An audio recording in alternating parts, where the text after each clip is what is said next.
ระเดชพระคุณหลวงพ่อเปิดว่ามีรูปร่างหน้าตาเป็นอย่างไร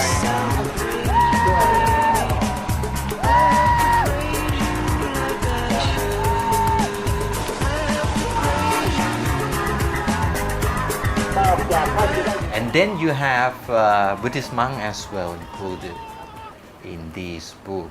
You know, Yes. Maybe I can show to the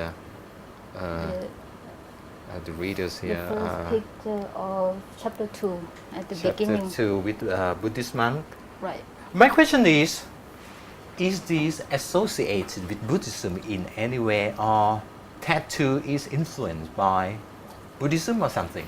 So this, I would give a little bit of background. This, Okay. as Thailand is Siam, rather situated in between East and West. Okay. So the culture evolve all the time, and we get trader, we get exchange with explorer.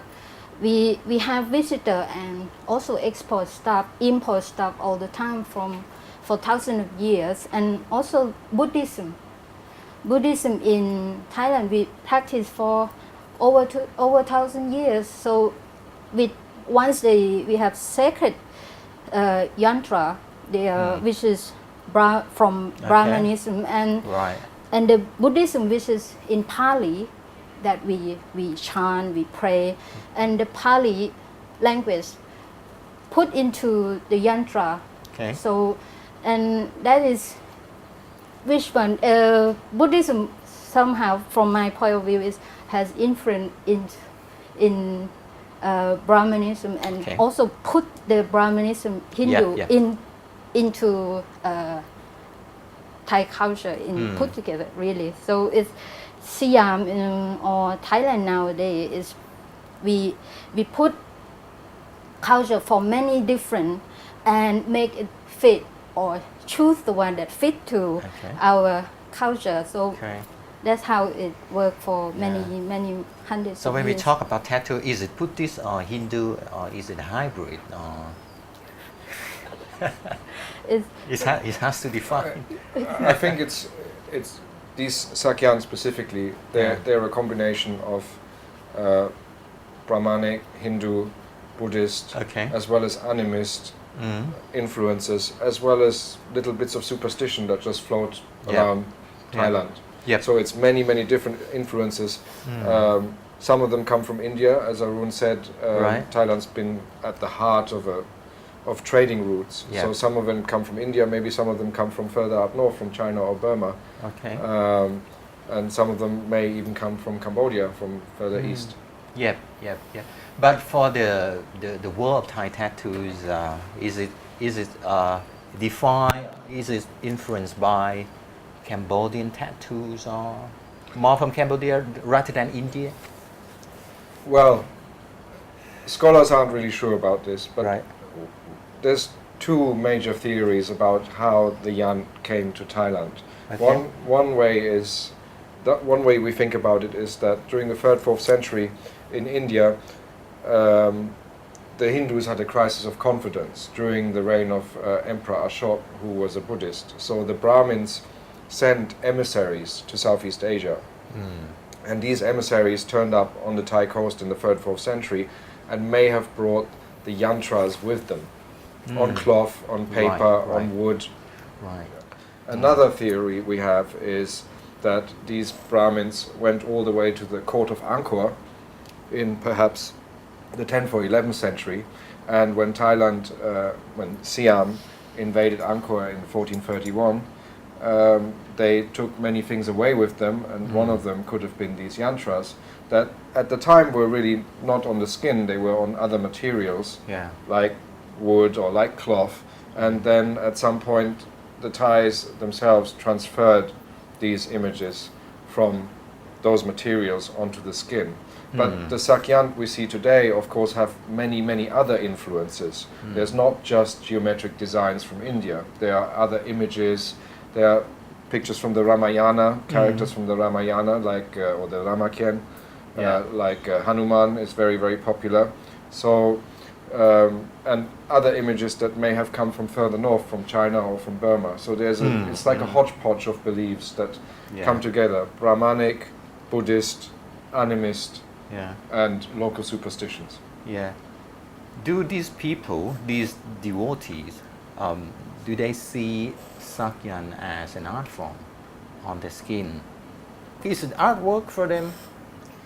Is it a kind of religious artwork because of these images, creatures? What attracts them is, at the first place, it's not an artwork. It's the belief, it's the religious reason, and it is really for private use, worshipping. So it's not really an art form that attracts them. So the very idea is the sacredness of the yantra, the mantra that go into apply to this sacred tattoo. That's what the devotee is looking for. And some masters, tattoo masters, who really respected, highly respected, the devotees will, no matter the yantra, the sacred tattoo look like, they would want to have it on their skin. So that is really the tattoo itself and the mantra, the yantra from the master that really apply. Right. But do you believe that these tattoos have some kind of superstitious powers, magic powers, protective powers against bullets, against lightning strike or something like that? Well, we've worked more than a year on this book, Okay. and we've spent a lot of time with the devotees and a lot of time with the tattoo masters. And some of the tattoo masters, in the course of researching the book, became our friends. So it's not for us to judge whether these tattoos really have magic powers or not. The devotees and the masters strongly believe that this is so.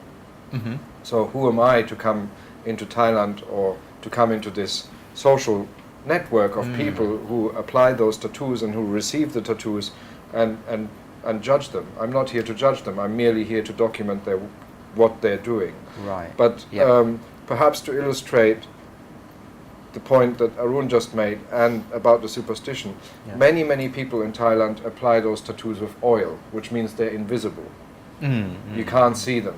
There's many women in Thailand who have oil tattoos on their foreheads that you cannot see.